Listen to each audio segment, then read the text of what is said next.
first of all, and the younger one, and your daughter. I don't want you to bring me someone else's daughter. I don't want you to bring me the older one. I want Rachel, she's the younger one, and your daughter. And Yaakov offers him to work for 7 years. Usually, the father of daughters, he needs to convince the young man to take his daughter. He gives the dowry, camels, sheep, money, just to find a good Jewish boy for his daughter. And here it's the opposite. Yaakov is paying money. Unheard of. And not only that, 7 years of work. 7 years. Who would ever do such a thing to get married? And Yaakov is already 77 years old. What is he waiting for? And the answer is, Yaakov knows that something great is about to happen. He is about to become the father of the 12 tribes. And for that he needs the right wife. And he sees that this is the one destined to him. Now somebody is asking, where did I get that he was 77 years old? And the calculation we made at the beginning, that he was 63 when he received the blessings. Right after the blessings, he had to run away. He spent 14 years in yeshiva of Shem and Ever, so now he's 77 years old. How do we know that he spent 7 years in 14 years in the yeshiva of Shem and Ever? Because if we take all the events of Yaakov's life from his birth till his death, and we do the calculation, there are 14 years that are missing in the narrative. And the Midrash comes and fills in the details that Yaakov was learning. He left the world. He didn't participate in the world. He was hidden for 14 years, so they're missing from his lifespan. So, because Yaakov recognizes that he found his soulmate, so he says, I have to get her. And I have to pay any money and be willing to do everything possible that is necessary to gain her marriage. And therefore Yaakov is not taking any chances. He already after a month sees what kind of person Lavan is, and he's cheap and tricky. So he says, I'm going to make him an offer that he cannot refuse. And in fact, Lavan accepts the offer. But he pretends that it's not a big deal. He says in verse 19, Lavan said, it's better that I give her to you than to give her to another man. Okay, you're not the best, but fine. Good enough. Remain with me. And Lavan doesn't trust Yaakov. He says, first work for me 7 years. So Yaakov worked 7 years for Rachel. But they seemed to him a few days because of his love for her. Because he recognized her greatness and he recognized that she is his true wife, he was willing to do everything necessary. That's how we should view whatever we need to do. If I'm doing the right thing, it doesn't matter how long it takes. If I'm doing what I'm not supposed to be doing, I should try to run away from it as fast as possible. But if what I'm doing is good, for example, I'm learning Torah, I shouldn't look at my watch. I should be so happy that 8 hours of learning should look like a few minutes. If I'm praying, it shouldn't be a burden. I should feel that the entire hour and a half prayer was just like a few minutes. And I enjoyed it so much that I didn't notice how it passed. And that's a barometer, that's a way to test your level of connection to Hashem. Does it seem like a burden or not? if you love somebody and you know it's the right thing, you're not going to notice how the time flies. And verse 21, 7 years passed. Now Yaakov is 84 years old. And Yaakov says to Lavan, give me my wife, for my term is fulfilled. I kept my promise, now you keep your promise. Verse 22, Lavan gathered all the people and made a feast. And he took Leah and brought her to Yaakov at night. And Yaakov lived with Leah. And to pretend that this is Rachel, Lavan gave her Zilpah, his maidservant, a maidservant to Leah, his daughter. Zilpah was the younger one. So Yaakov saw Zilpah, the maidservant. Leah's face was covered, and he assumed that this maidservant is Rachel's maidservant. So he assumed that this is Rachel, so he didn't even check. And it was in the morning, and behold, it was Leah. And he said to Lavan, why have you deceived me? Now we turn to page 153.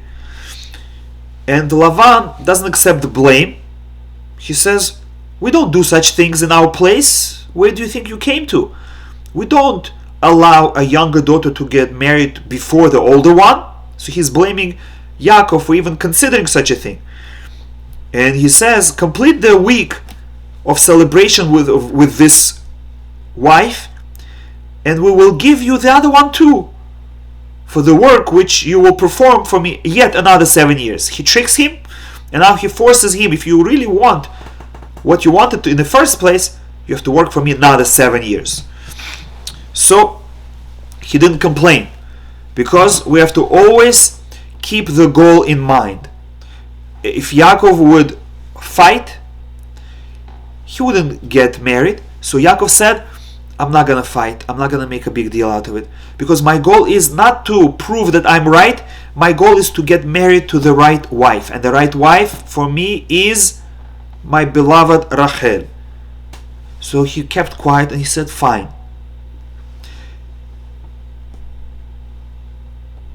He completed the week of celebration with Leah, then he got married to Rachel, and he worked for another 7 years for Lavan. However, during those 7 years he was already married, so most of his children were born at that time. Now, after additional 7 years, Yaakov is going to be 91 years old. But Yaakov got married when he was 84. And now we learn about Yaakov's children. Hashem, in verse 31, Hashem saw that Leah was unloved.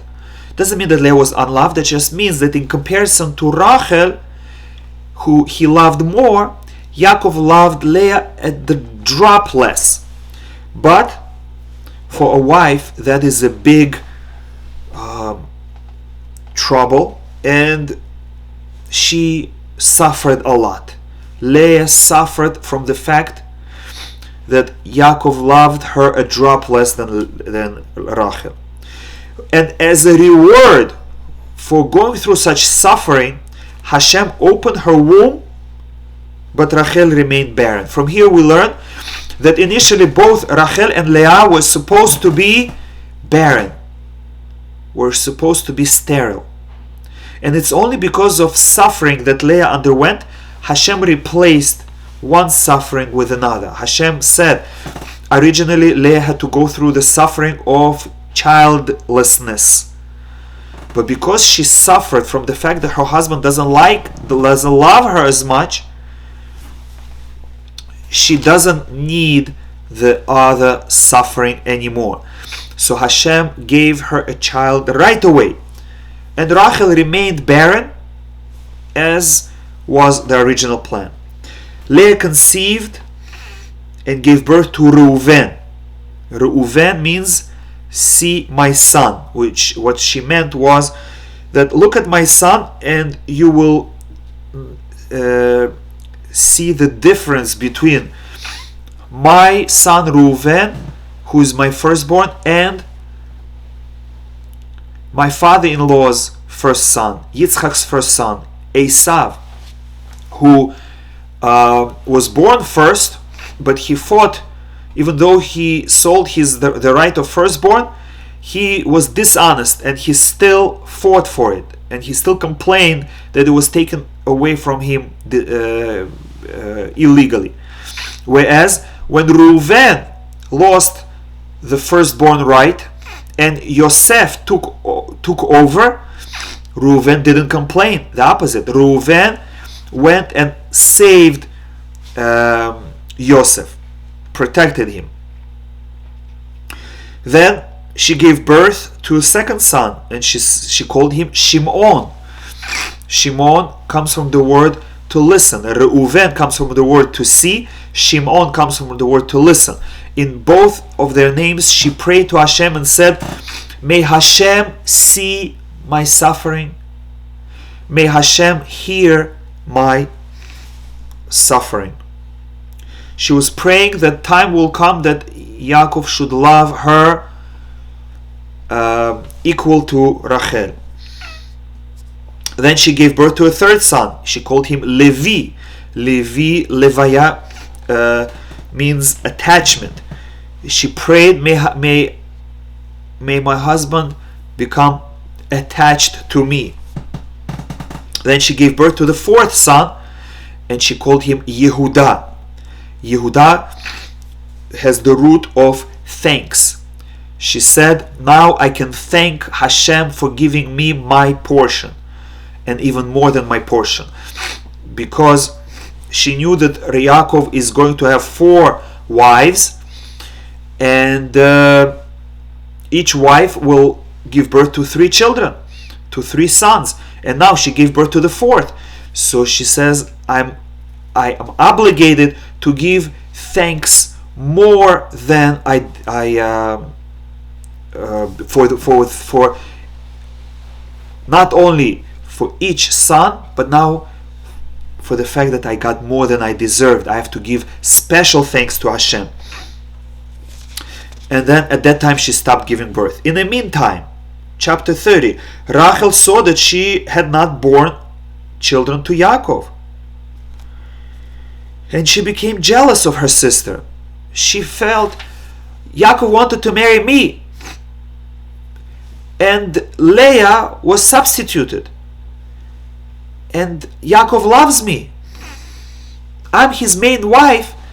Why I can't have children? It's as if Leah is taking away my children. Page 155. So she said to Yaakov, give me children, otherwise I'm dead. If I don't have children, I'm not going to fulfill my mission in life, and it's as if I was never born. I wasted my life. Please do something. Pray to Hashem.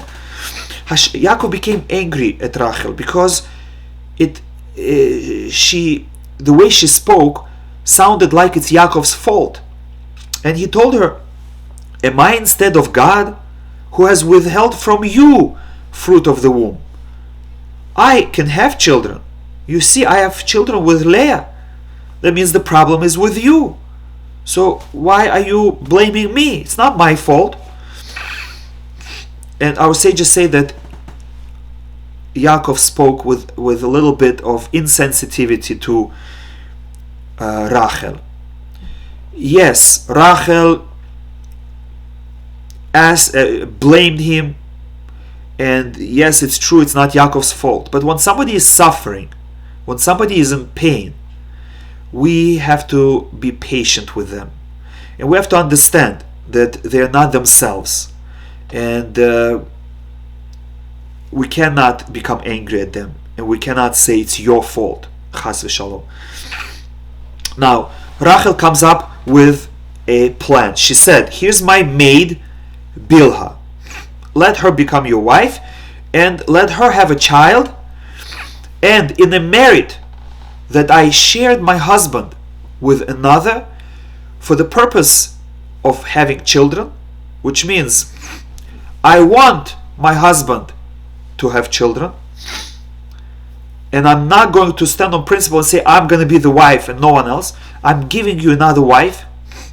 Secondly, there was a sigula, that if a woman who cannot have children sits right next to the woman that is giving birth, it may change her mazal and she will have children. So she used the double sigula, giving the wife, a second wife, to her husband, and sitting next to a woman that is giving birth. And Bilhah gave birth to Dan, and Bilhah gave birth to a second son, Naphtali. And then Leah, who in the meantime stopped giving birth, she said, I want to have more children. So she decided to give her maidservant as the fourth wife to Yaakov. Leah saw that she had stopped giving birth, and she took Zilpah and gave her to Yaakov as a wife. Zilpah gave birth to Gad, and she gave birth to Asher. Now, as an aside, the Torah tells us that Reuven one day was walking in a field, and he found a special plant, dudaim. And this special plant, dudaim, had a certain ability to help a woman to conceive. So Reuven was happy that he found dudaim, because he knew that his mother Leah wants to have more children. So he presented the dudaim to Leah, and Leah was very happy because she was hoping that this dudaim will help her to have a child. But all of a sudden, Rachel said to Leah, please give me some of your son's dudaim. Rachel didn't say give me all of them, she said give me some. But Leah got upset at Rachel.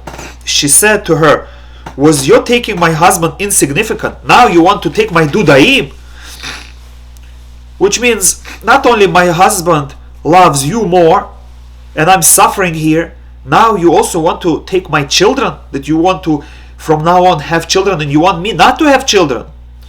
So Rachel tried to appease Leah, and she said, we're now on page 157, therefore he shall lie with you tonight in return for your son's dudaim. Fine, don't be upset. You're accusing me that I took away your husband, even though he's my husband. But fine, even though we have designated nights to spend with the husband, but I will forego my night and I will allow you to be with him tonight as a thank you for dudaim. Even though it might help me to have children and not you, thank you for giving it to me. Now somebody is asking a question, was it right of Leah to compete with Rachel for having more children by also giving her maidservant to Yaakov? She just expressed her gratitude for having more kids than she was supposed to, and now she's saying it's not enough, I want more. That's a good question. So a potential answer could be that since she saw that Rachel is barren and Yaakov is destined to have 12 children, and so far he only had 6, 4 from Leah and 2 from Bilhah. So Leah says Yaakov is waiting to have 6 more children. Where are they coming from? So if no choice, so Leah said, let me take initiative. She gave her maidservant. Her maidservant gave birth to 2 more boys. That's 8. But that means 4 more children are supposed to be born. And in the meantime, nobody is giving birth. So Leah wants to have children herself. So she's happy to eat some of these dudaim, and Rachel is taking it away.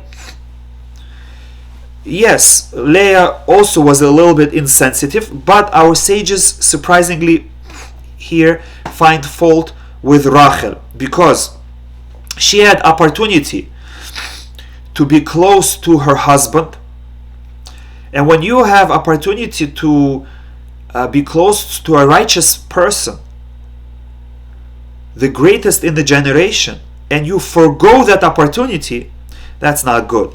So the fact that Rachel gave up her husband, she lost twice. Number one, it's Leah who got pregnant right now from this night instead of Rachel. And number two, Rachel lost her opportunity to be buried in the same grave as Yaakov. Instead, Leah will be buried with Yaakov, and Rachel will be buried in a different city. So Yaakov spent that night with Leah, and Leah conceived and gave birth to Yisachar. And then Leah conceived again and she gave birth to Zevulun. And then she conceived again and she gave birth to a daughter, Dinah. So Leah had 6 boys and 1 girl. And now finally, verse 22, God remembered Rachel, and he listened to her, and he opened her womb. She conceived and bore a son, and she called him Yosef. Yosef is a prayer. May Hashem give me another son. Rachel knows that there are only 2 more sons. Yosef is one, and 1 more son, and she's hoping, may that son come from me. At that moment, verse 25, Yaakov wants to leave. He already worked for Lavan 14 years, and Yaakov said to Lavan, grant me leave. Give me my wives and children. What did Rachel do? Yeah, it's a good question. Her time of suffering finished. And we say that when time comes, things happen quickly, miraculously. We have to be patient. If something doesn't go our way, we just have to be patient. When the time comes, everything will happen smoothly. Now, we're on page 159. Yaakov wants to leave, and that's not something Lavan wants to allow, because Lavan is so successful because of Yaakov. Yaakov is such a good worker. Not only that, he has mazal, and he brings blessings all around him. Lavan said to him, Hashem has blessed me on account of you, so please don't leave. Verse 28, specify your wage to me and I will give it. And Yaakov said in verse 31, don't give me anything. I don't want anything from you. I know that whatever you promise you don't give. Rather, I want reward for my work from Hashem. I will resume pasturing and guarding your flocks. If after you remove all spotted and colored sheep from the flock, take it far away, I'll only take care of the white sheep. And from now on, if miraculously, unexpectedly, white sheep will give birth to brownish, spotted or speckled babies, that will be my wage. Which means he made condition that Lavan for sure will jump on. That after separating all colored, spotted, speckled animals, you just leave white females and white males, and you expect something else? Lavan said, for sure, that's the best deal. Yes, let's do that. And Lavan was hoping that all the offspring is going to be white. So we turn to page 161. Yaakov here was inspired by Hashem, and he figured out how to change the genetics of animals. He set up rods which he peeled in the runnels, the watering troughs facing the flocks. And when they came to drink and they saw the rods, and they became stimulated and they mated, verse 39, then the flocks became stimulated by the rods, and the flocks gave birth to ringed ones, speckled ones, and spotted ones. Kabbalistically, Yaakov figured out that if you do this procedure, the animals will give birth to colorful, spotted, and speckled babies. Verse 43, the man Yaakov became exceedingly prosperous, and he attained abundant flocks, maidservants, and male servants, camels, and donkeys. But of course, when Jewish people become rich, they arouse jealousy. He heard, chapter 31, he heard Lavan's sons saying, Yaakov had taken all that belonged to our father. Why is Yaakov becoming rich? Must be he's stealing. Verse 3. Hashem said to Yaakov, return to the land of your fathers. Time came. Yaakov summoned Rachel and Leah, and he had a meeting with them in a field. And he explained to them that their father was lying and cheating, and now their brothers are accusing him of stealing. Now somebody is asking, did Yaakov know the concepts of genetics? It seems from here that no, this was purely miraculous, because if he knew the concept of genetics, he would not separate all the spotted, speckled, and colored sheep, because he decreases his chances. And in fact, our sages explained that this was not a physical manipulation. This was a spiritual feat. Our sages say that at the moment when Yaakov set up these peeled in rings rods in front of the sheep, he was achieving the same spiritual effect as a Jewish man now does when he puts on tefillin. Imagine that. It's a different action, but Yaakov saw that he can change the spiritual world by that, and somehow he also saw that it will affect the children. Now he asked his wife's advice and permission. Should we leave your father? And on page 163, verse 14, Rachel and Leah replied, for sure, our father mistreats us as well. And they said, whatever God has said to you, do. Verse 17, Yaakov.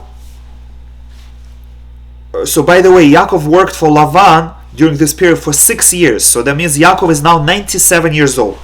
Yaakov arose and lifted his children and wives onto camels. He led away all his livestock and all the wealth to go to his father Yitzchak. And Rachel stole the teraphim, the idols that Lavan used. Page 165. Lavan pursues Yaakov, and in one day he runs the distance of 7 days, and he catches up on Mount Gilad. However, since he catches up in the evening, he decides to sleep on that mountain, because he knows Yaakov is not going anywhere at night. And at night, God comes to Lavan in a dream, and he tells him, beware lest you speak with Yaakov either good or bad. Hashem warns him not to speak to Yaakov, not good, not bad. So the morning came, Lavan overtook Yaakov, and Lavan said to Yaakov, you have deceived me and led my daughters away like captives by the sword and cheated me. You have acted foolishly. Now verse 31, Yaakov answered, because I was afraid. I thought perhaps you might steal your daughters from me. I know your nature. I can't tell you what I'm doing.